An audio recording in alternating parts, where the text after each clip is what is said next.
Welcome to episode 1 of On the Inside. I'm Tom Mitchell and joined by fellow ball magnets Paddy Cripps and Lachie Neale. The intention of this show is to give our views on the current landscape of the AFL, but to also inspire the next generation of athletes and coaches out there, which is a big passion of ours at Ball Magnets. So effectively for the next 8 weeks, the audience, you guys are stuck with us. We're going to do a podcast once a week and give our views on what's happening in the game. So Lock, we might throw to you first. First of all, to see if the link is working and you can hear us properly, but also how was Noosa? It looks like you didn't get a tan.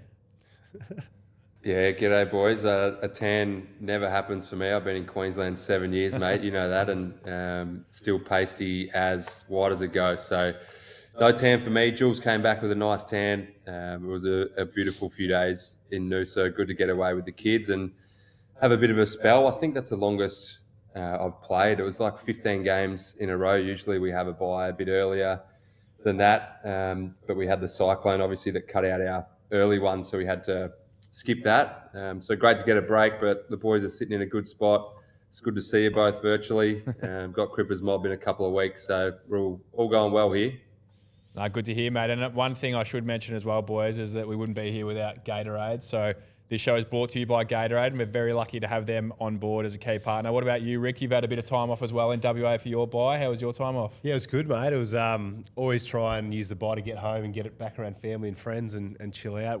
I was probably the opposite to the real deal. We had the first bye, so that's the first time we've ever had that in nice season. And early. Yeah, so I felt like usually you're hanging out for the bye, but having the first bye of the whole comp, it sort of felt like I could probably play another couple of weeks before we had it, but it was always good to get the bye and got back, mate, chilled out. So now into the back part of the year. So do you get away as well, mate? Or? And I went to Byron. Yeah, I think it's always so important, isn't it? Like the demands of footy, you need that mental reset to get away from the game. And we've all obviously got things outside of footy. You've obviously got young kids. We've got ball magnets that we do together, and having an escape from footy when the demands do get tough are pretty important, I'd say. Yeah, I reckon. I know there's been a lot of chat and a lot of people that don't. On the outside probably hate the buys because you can't watch your team play every week.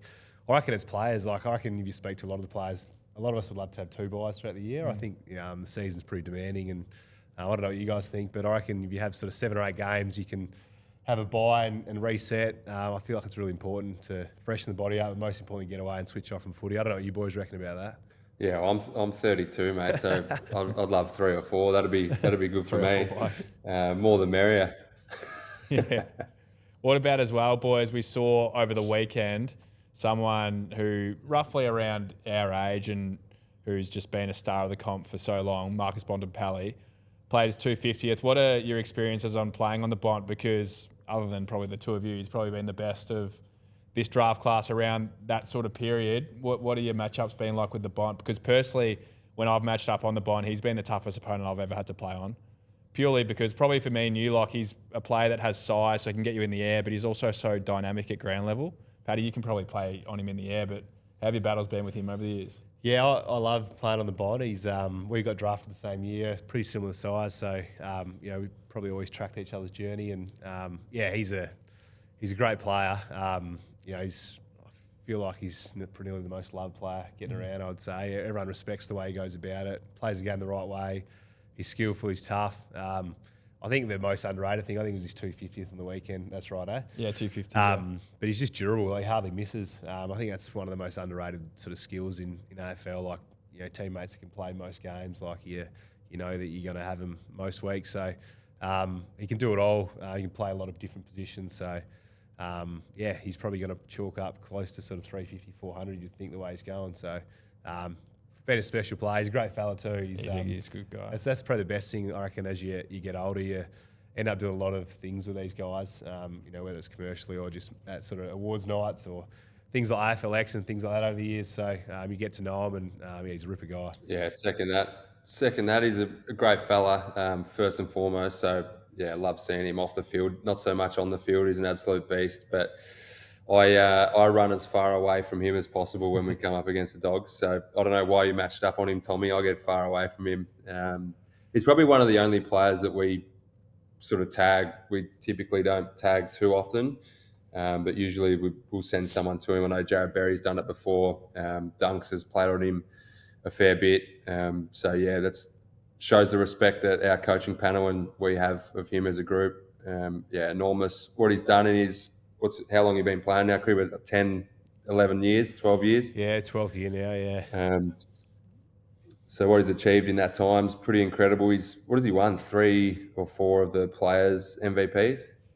Yeah, I reckon he's 3. I reckon. Yeah. Tons of AAs, obviously flag when he was pretty young, and you would assume that that's all he's chasing now as well, as you do when you get to the back end of your career. You just want to win and play in premierships. But their midfield is stacked. Like, I think he's so complimented by Libba, who we all rate very highly, like a player that flies under the radar. Even Ed Richards has gone to another level. Like, I noticed Sydney tagged him. They had the option of tagging all of them, and they tagged Ed Richards. Yeah.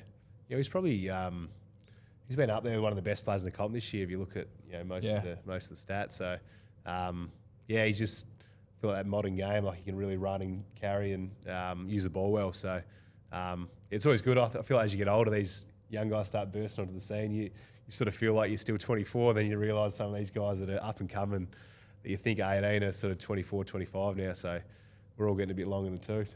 100%. Who are some other players for the both of you? Start with you, Locke.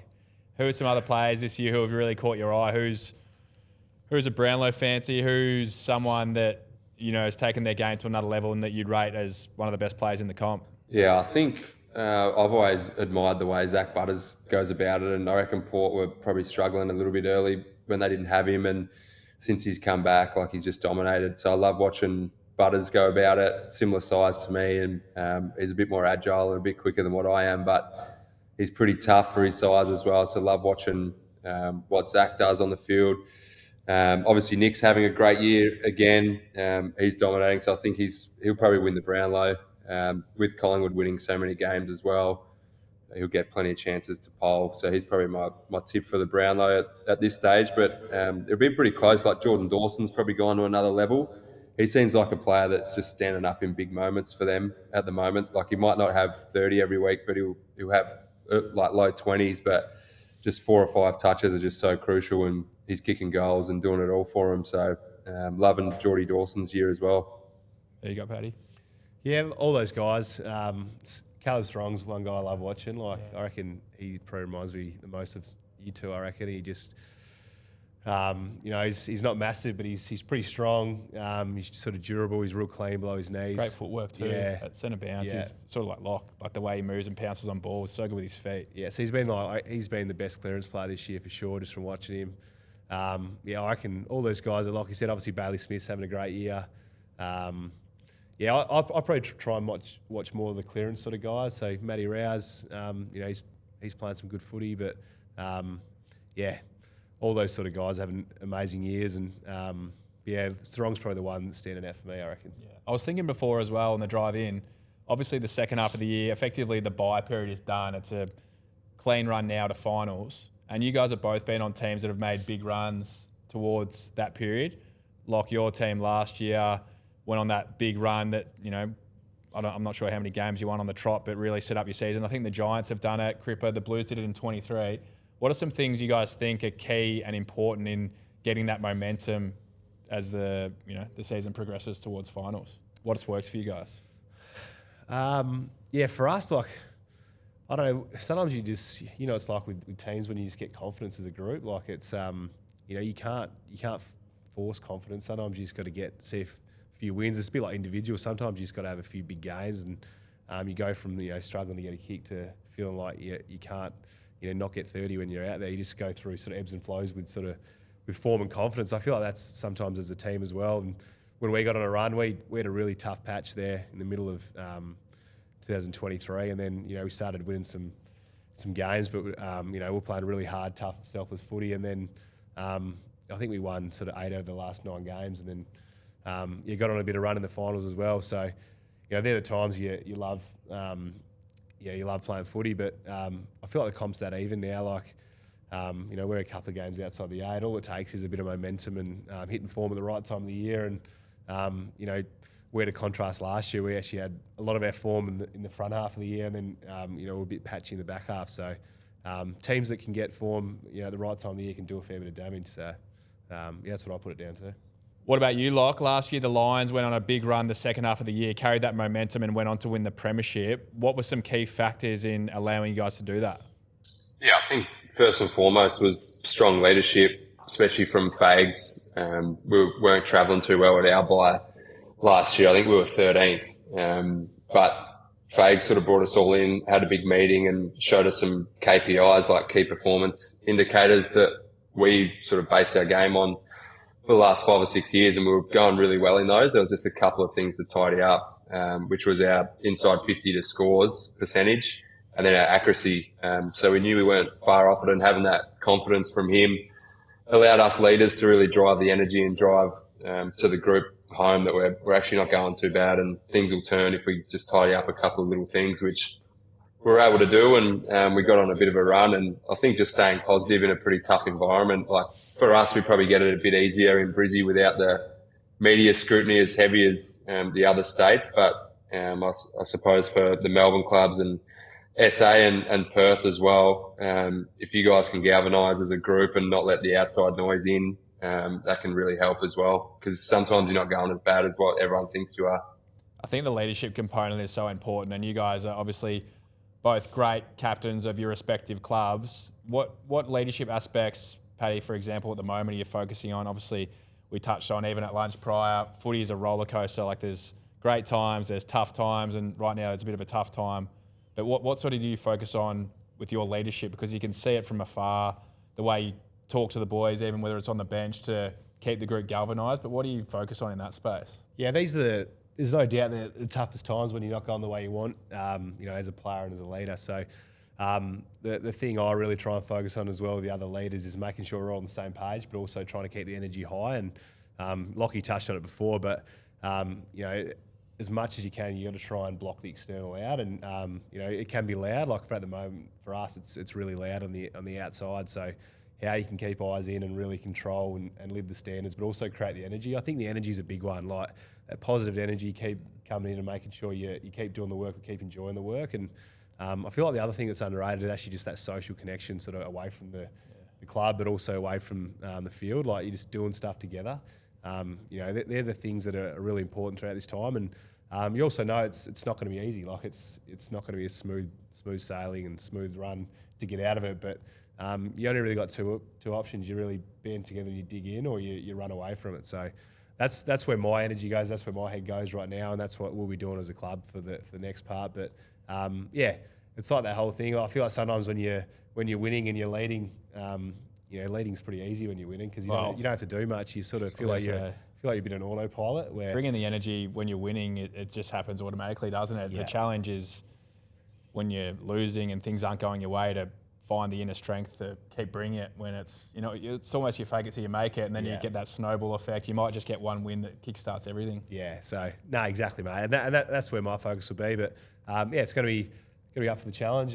But you find out a lot about yourself, I reckon, these times. Not only as a player, but as a leader, but also guys around you, the ones that really want to step up and dig in versus, like I said before, the ones that want to step away. But I feel like we've got the right group of people at the club to really band together and stick together. And we've got your mob this week, mate. Yeah. So it's always a big clash, big rivalry, which usually brings out the best in both sides. And it's normally a big match-up for you individually as well. Normally yourself and Pendles go head-to-head. What have you found? I'm very lucky I get to see him on a day-to-day basis and how he operates with his professionalism. And one thing he said to me, or he might not even remember the conversation, but I was sort of picking his brain, as you do when you've got someone of his level and expertise around. And something that I've really taken to another level this year is diet. Yeah. And one thing he said to me is food is medicine, and you just see the way he looks after his body. Like even for a 50-year-old man, he's still chiseled. Like he's in such good nick, and his performance speaks for itself. But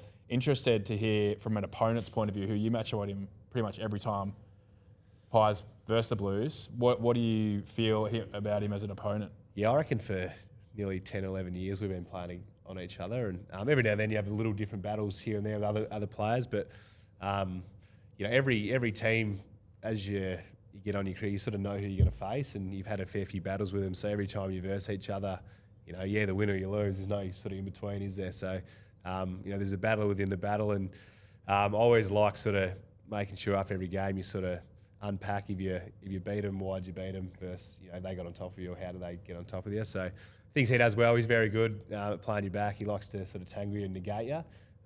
He's done a lot of he's done a lot of craft, jiu-jitsu. Yeah, so he I've done knows, jiu-jitsu. so he knows a lot of sort of the how to tangle you but get away with it and sort of push you in and then get his shape. He's obviously highly intelligent, so got a high level of respect for him. I love those battles. He knows how to do that, but he also knows how to challenge the other way. So he makes you accountable. So I'm sure it'll be a good battle this week. I'm not sure who you get from the Pies lock, but it'd be a good test. So I'm looking forward to it.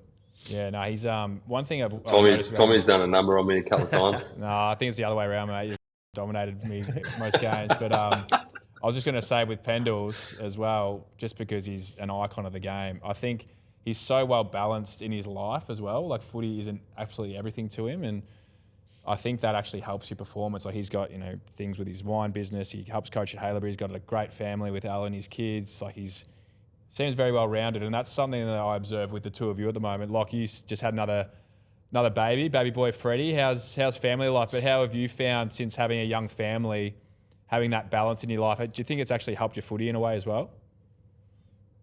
Yeah, for sure. I reckon I've played my best footy since Piper came along, to be honest. So I feel like it's helped me. I reckon me and you were a little bit the same when we were younger, Tommy, like real footy nuffies, and would just consume ourselves in the game so much. And I still love watching and still enjoy that side of it, but I've certainly got a way better balance with life outside of footy, and coming home to the kids now is unreal. Little Freddie's a champ, so everything's going well. That end, I'm doing some work experience on my day off as well, which I reckon just helps me get away from the game too. So, and obviously got the ball magnet stuff and a couple of other little things that help keep me busy and help my mind drift away from what's required on game day and through the week at training. So it gives me more energy when I'm at the club as well for other people. When we were speaking about leadership before, it gives me energy to talk to those younger guys and sort of help them out a little bit more and have those chats. And you were saying how Pendles probably doesn't remember having that chat with you. I was thinking about that with me. Someone mentioned to me not long ago, like, you don't realise the influence you can have on someone by just talking to them for 20 seconds about how they went on the weekend. And so that's something that I've tried to add a fair bit of over the last couple of years, just checking in on guys that are sort of 10, 12 years younger than me. And it sort of keeps me young as well. That's a really cool approach. I like that. I rate that. On the ball magnets note, we've got Josh Giddy, the fourth member, who would have loved to be a part of On the Inside, I reckon, with us, but he's too busy signing $1 million contracts or about to sign big contracts. And he's actually on our podcast this week for everyone that listens to the Ball Magnets pods on Spotify, Apple, YouTube, wherever you get them. But we've got a 2-part series with Giddy coming up the next few weeks. And pretty sure the deal he's going to sign is worth more than a whole AFL club's salary cap, which is pretty hard to comprehend. It's big money over there. I think we're in the wrong game, boys. But, yeah. Well, we are planning a trip to the US, but it'd be good to get over there together. But it's pretty incredible for a young kid to be sort of earning that. But his talent and his work ethic speaks for itself. Yeah, he's done well. Like we all love our basketball, but even for him this year, like his back end of the year was huge. Like the way he played for Chicago. I watched him pretty closely. Like, looks like grew in confidence, and once he had the ball in his hands a lot more, which he struggled to get at OKC, he sort of flourished. So, which is pretty. It was the same when he played for the Boomers. He's definitely someone that needs the ball in his hands. So sometimes you forget like how young he is compared to us. Like you get sort of those sort of stars in other sports. You sort of look up to them and you see how well they're going, but you forget he's only sort of I think 20, 21, 22. So. He's done well to set himself up, but he's a great guy as well, Gids. No, he is. We'll have to get the four of us together very soon. Boys, that's all we've got for today. How do you reckon we went first up? I'll let the fans dictate that, so mate. we'll probably get ripped, but we gave it a crack. One thing that we did do well was colour coordinate. We didn't plan this, I didn't, but I've got the blue ball magnets merch on. Tommy, you got the brown, and Cripper with the white. So if you want any of this stuff, guys, head to ballmagnets.com.au, but we've colour coordinated pretty well. We have done that well. And then we've got the nice little Gatorade logo on these as well. Locke, we'll get that sent up to you for episode 2. But boys, thanks so much. Thanks again to Gatorade. Episode 2 of On the Inside coming next week. Thanks for tuning in. Cheers, boys. Happy days. See ya. Peace.